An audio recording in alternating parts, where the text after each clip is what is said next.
Top Accolade Global News Update. I am Soibifa Jakarich.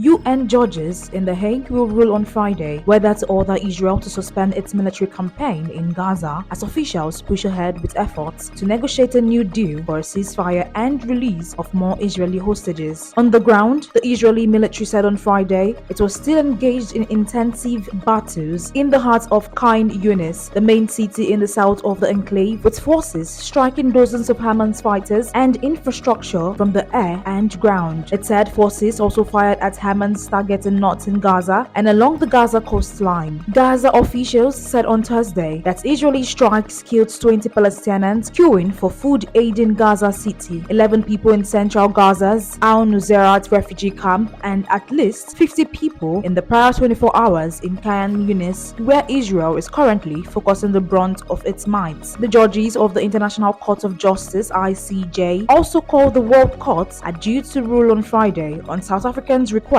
for emergency measures against Israel in a case accusing it of state-led genocide in the Gaza Strip. In more than 3 months of war, Israel's campaign has leveled much of the enclave, displaced some 1.9 million Palestinians, and killed at least 25,900 people, according to Gaza officials. Israel launched its offensive in October after militants from Hamas, which rules Gaza, stormed into southern Israel, killing 1,200 people and taking 240 hostages. The court will issue its ruling at 1 p.m. 12:00 GMT in a hearing expected to last about an hour, while the judges will not rule on the merits of the genocide allegations, which may take years to decide. South Africa asked the court to issue an interim order compelling Israel to suspend its military operations. Israel has called South Africans' allegations false and grossly distorted and said it makes the utmost efforts to avoid civilian casualties in Gaza. The court's ruling are final and without appeal, but it has no way of enforcing them. Israel on Thursday expressed confidence that the ICJ would throw out these spurious and specious charges. Hamas said it would abide by an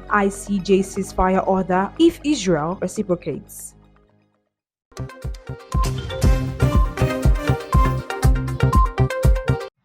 As cranes speckle the Dubai skyline and ultra-luxury homes change hands at record prices, signs that the city-state's property boom is fizzling out are coming. That the city-state's property boom is fizzling out are coming into view. As cranes speckle the Dubai skylines and ultra-luxury homes change hands at record prices, signs that the city-state's property boom is fizzling out are coming into view. Developers, investors, and brokers are privately asking how quickly one of the last year's hottest real estate markets could turn, and whether a painful correction akin to the slump that rocked the Emirates in 2008 can be ruled out. Since then, Dubai has pursued an economic reboot anchored on what it hopes is sustainable growth, including a 10-year plan known as D33 to double output and become one of the world's top 4 financial centers. Still, the real estate industry remains a key barometer of its success, accounting for 8.9% of the economy. Massive spending, generous income tax policies, and an open-door approach to immigration, reinforced after the pandemic, have attracted thousands of foreigners. Russians were the top non-resident buyers of home in the first quarter of 2023, but dropped to third place by the end of the year, according to Better Homes research, with buyers from India and the UK accounting for most of the transactions during the 12 months. There was also a notable rise in buyers from Egypt, Lebanon, Pakistan, and Turkey, the firm said, underlining the city's dual role as a safe haven as well as a magnet for the ultra-rich. Although Russian and Chinese inflows are slowly tapering off, increased interest from Indian investors could keep any downturn swift and shallow, said Hakim Abdeljoad, managing director in Crow's Violation Advisory Service Practice.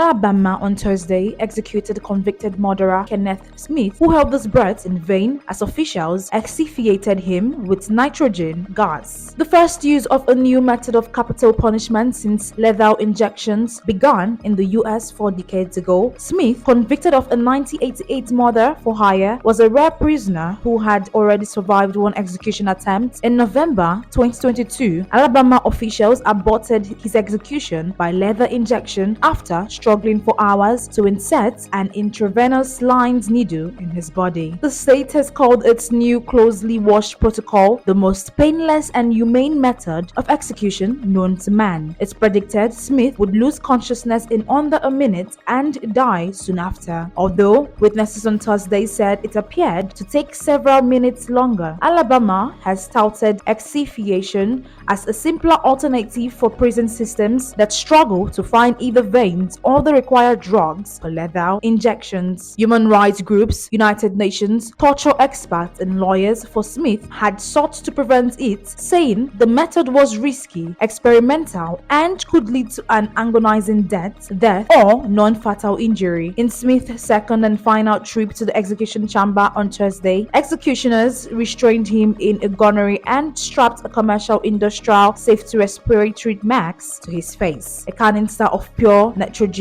was attached to the mask that, once flowing, deprived him of oxygen. The execution began 7:53 p.m. and Smith was declared dead at 8:25 p.m. Prison officials said Smith appeared to remain conscious for several minutes after the nitrogen was activated, according to 5 journalists who were allowed to watch the execution through glass as media witnesses. Although the mask was also secured to the gunnery, then began shaking his head and writing for about 2 minutes, and then could be seen breathing deeply for several minutes before his breathing slowed and became imperceptible, the witnesses said. It appeared that Smith was holding his breath as long as he could, Alabama Correction Commissioner John Hamm told a press conference. He struggled against the restraints a little bit, but it's an involuntary movement and some agonized breathing, so that was all expected. Reverend Jeff Hood, Smith's spiritual advisor, was at Smith's side for the execution and said prison officials in the room were visibly surprised at how bad this thing went. Before the nitrogen was switched on, Smith made a lengthy final statement that began, "Tonight,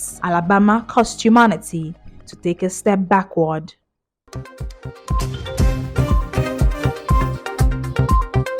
The Eurozone should not weaponize its own currency in a global conflict, as that could ultimately undermine it, an influential European Central Bank policymaker said on Friday. Just as the EU was contemplating seizing Russian state assets, European officials have been debating for months whether to confiscate frozen Russian assets, including central bank reserves, to use the cash to fund Ukraine's reconstruction. But some are concerned that the broader repercussions of such a move, from retaliations to loss of confidence in European assets, will far outweigh the gain. The EU, United States, Japan, and Canada froze some $300 billion of Russian central bank assets in 2022. When Russia invaded Ukraine, some $200 billion of that is held in Europe, mainly in the Belgian clearinghouse Euroclear. Opponents argue that seizing assets could prompt investors from other countries to flee, fearing for the safety of their own investments, ultimately weakening the currency and pushing up yields. As a result, renminbi overtook the euro as the second most used currency for trade finance and the yen as the fourth most used currency for global payments, Panetta said. Panetta instead argued that Europe should strengthen the euro by making it more attractive, implementing long-delayed changes that would enhance its role as a reserve currency. This includes the creation of a safe asset that is issued in insufficient, predictable quantities and the completion of a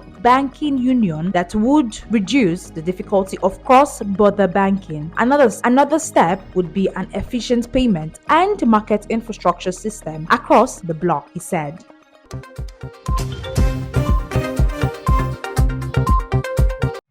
China on Friday kicked off its busiest annual period of mass migration, with a record 9 billion domestic trips expected to be made during 40-day travel rush around the Lunar New Year holidays. State media predicted that would be nearly double the 4.7 billion trips made during the so-called Spring Festival travel rush in 2023, when strict COVID-19 restrictions were abolished. Millions of people will travel back to their hometowns to reunite with families for the Lunar New Year, which falls on February 10th this year. In the world's largest mass migration each year, about 80% of the 9 billion trips will be self-driving road trips, also a record, with the rest by rail, air, and water, Chinese state television CCTV reported. Nearly 11 million train trips, the main mode of transportation in China, are expected on Friday. A total of 480 million trips will be made nationwide during the 40-day period, a 38% jump from 2023 and up 17% from 2019 before the pandemic. Both railway travel and air travel skyrocketed on the first day of this year's rush. Passengers struggled to get train tickets even though China is home to the world's largest high-speed network. Air passenger trips are estimated to reach 2 million on Friday. CCTV reported during this year's travels rush, the number of trips made by air are expected to surge to 80 million per China's aviation regulator, up 9.8% from 2019. Airports in China's biggest cities, Beijing and Shanghai, were braced for heavy crowds. Shanghai's two airports, Pudong and Hongqiao, expect passengers traffic to surge 57.6% on year in the 40-day period, while Beijing's airports will see a more than 60% jump. Overseas travel will also rise during the travel peak. China's aviation authorities have arranged more than 2,500 additional international flights to Asian destinations, including Southeast Asia, Japan, and South Korea. Additional railway and flights are also arranged for popular domestic tourism cities, including Harbin in northeast China and Sanya, a popular tropical destination in the south. That is the size of top accolade global news updates. You can follow us on our social media platforms as displayed on your screen. Happy Friday.